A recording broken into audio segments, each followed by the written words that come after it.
नमस्कार दोस्तों, मैं मुकेश कुमार, आपका योग मित्र।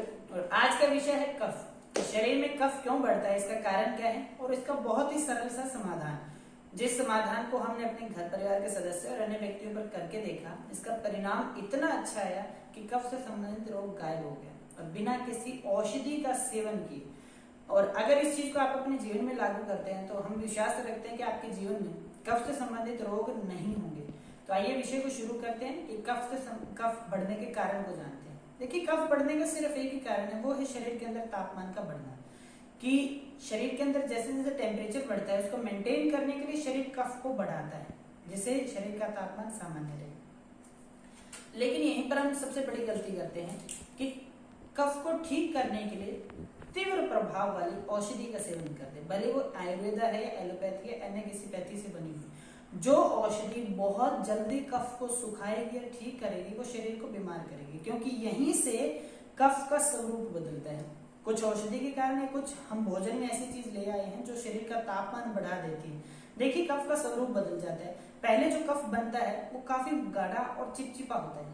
हम अगर देखते हैं 15 से 20 साल पहले जो बच्चे थे या हम बच्चे थे, हमारे जो कफ बनता था बहुत गाढ़ा होता था, बहुत चिपचिपा होता था। एक नाक बहती रहती, दोनों बहती रहती, काफी थिकनेस उसके अंदर होती थी। लेकिन आजकल जो कफ होता है वो पानी की तरह आता है, नाक से पानी निरंतर बहता रहता है। कफ नहीं है, पानी पानी है, जिसके कारण दिक्कत आती है, जिसे हम नजला भी कह देते हैं। इसका कारण क्या था कि पहले भोजन के अंदर कफ वर्धक चीजें बहुत ज्यादा थी, जैसे दूध, दही, लस्सी, मक्खन, घी बहुत खाते थे, तो कफ भी अच्छी जो क्वालिटी का बनता था। लेकिन आजकल का जो कफ है, क्योंकि इन कुछ सालों में हमने ऐसी चीजें घर पे ले आए जो शरीर का तापमान बढ़ाती है, वो चीजें हम अपने खाने पीने में लेके आए। और दूसरा, उस कफ को ठीक करने के लिए गर्म प्रकृति की औषधियों का सेवन करना शुरू किया, जिससे कफ सूख गया और शरीर उस तरह का कफ नहीं बना सकता, क्योंकि उसकी भी एक सीमा है। तो जिसके कारण नाक से पानी निरंतर बहता रहता है और आपको दिक्कत आती है, जिसके कारण अन्य रोग है, सिर दर्द, बेचैनी, घबराहट या आंखों में पानी बहते रहना, ये अन्य रोग है जो इसके कारण आते हैं। तो कफ को ठीक कैसे किया जाए, ऐसा क्या तरीका है, ऐसी क्या औषधि है जो नमी को बरकरार रखे लेकिन कफ को सोख भी ले, इस पानी को बहने से रोक दे लेकिन शरीर के अंदर नमी बनी रहे, जिससे शरीर का तापमान कम हो। और वो गुण केवल एक ही चीज में है, वो है मिट्टी में। जी हाँ, बहुत ही सरल तरीका है कि अगर आपके आसपास जो खेत खलिहान है उसकी मिट्टी अगर मिलती है, बगीचे में अगर मिट्टी, सूखी मिट्टी है, उसके अंदर आप खेलते हैं, कुछ नहीं करना, उस मिट्टी के अंदर खेलना है। 4 साल से लेकर बड़े सब बच्चों को प्रयोग हमने किया। जैसे उनको जुकाम हुआ, हमने क्या किया, मिट्टी थी उसके अंदर उनको खेलने के लिए छोड़ दिया। वो मिट्टी उड़ा रहे हैं, एक दूसरे के सिर पर डाल रहे हैं, कुछ नाक के माध्यम से, श्वास के माध्यम से अंदर जा रही है, कुछ नहीं हुआ। धीरे धीरे देखने में आया कि जब शुरू में क्या दिक्कत आई कि सांस लेने में तकलीफ हुई, क्योंकि नाक में कभी मिट्टी गई नहीं इतनी मात्रा में। लेकिन जैसे ही कुछ समय 5 से 10 मिनट हुए, वो कफ के रूप में बाहर आई मिट्टी। जैसे हम कफ बनता है, जब नाक साफ की तो मिट्टी बाहर आई, लेकिन नाक से श्वास बहुत अच्छे से आया, क्योंकि मिट्टी ने उस पानी को सोख लिया, लेकिन वो नमी बरकरार रखी, जिससे जो श्वास जाएगा वो ठंडक अंदर जाएगी और 2 से 3 दिन में कफ उनका ठीक हो गया। तो यहाँ पर जो एक गलती और हम करते हैं कि मिट्टी के स्वरूप को बदल दिया।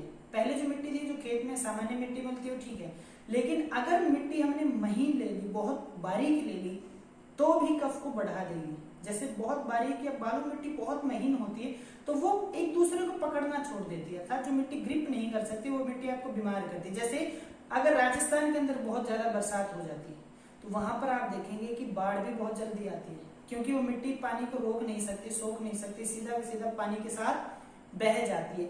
इसीलिए जो व्यक्ति कारपेंटर का काम करते हैं, जो पत्थर की घिसाई का काम करते हैं, या सामान्य खेत के अंदर ट्रैक्टर के ऊपर काम करते हैं, खेत में नहीं, ट्रैक्टर के ऊपर, क्योंकि ट्रैक्टर के ऊपर जो इक्विपमेंट जो हम पीछे यूज करते हैं, जिससे मिट्टी बहुत बारीक हो जाती है, तो उसके संपर्क में रहते तो उनका नजला बढ़ता है। कारण वो मिट्टी पकड़ नहीं सकती, कफ के साथ साथ बहकर बाहर आ जाती है, जिससे नजला है वैसा का वैसा रहता है। तो इसे ठीक करने का तरीका है कि मिट्टी का चुनाव अच्छा हो। जो घर पर या खेत में जो मिट्टी मिलती है उसके अंदर खेलिए, महीन मिट्टी के अंदर नहीं।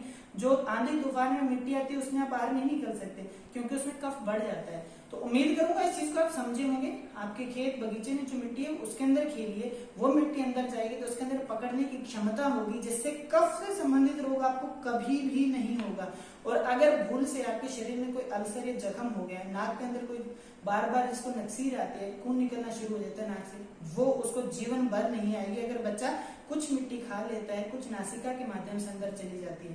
तो देखिए तरीका बहुत सरल है, बहुत आसान है, बस इसको समझना है, कहाँ किस तरह लागू किया जाए वो आप समझ सकते हैं। तो उम्मीद करूंगा आप विषय को समझे होंगे और इस चीज को अपने जीवन में लागू अवश्य करेंगे। मिट्टी खाइए, मिट्टी में रहिए, मिट्टी में श्वास लीजिए, मिट्टी की तरह आनंद लीजिए और हमेशा स्वस्थ रहें। इसी विचारों के साथ हम आपसे विदा लेते हैं, नए विषय के साथ हम फिर से आपसे मिलेंगे। तब तक धन्यवाद। जय हिंद, जय भारत।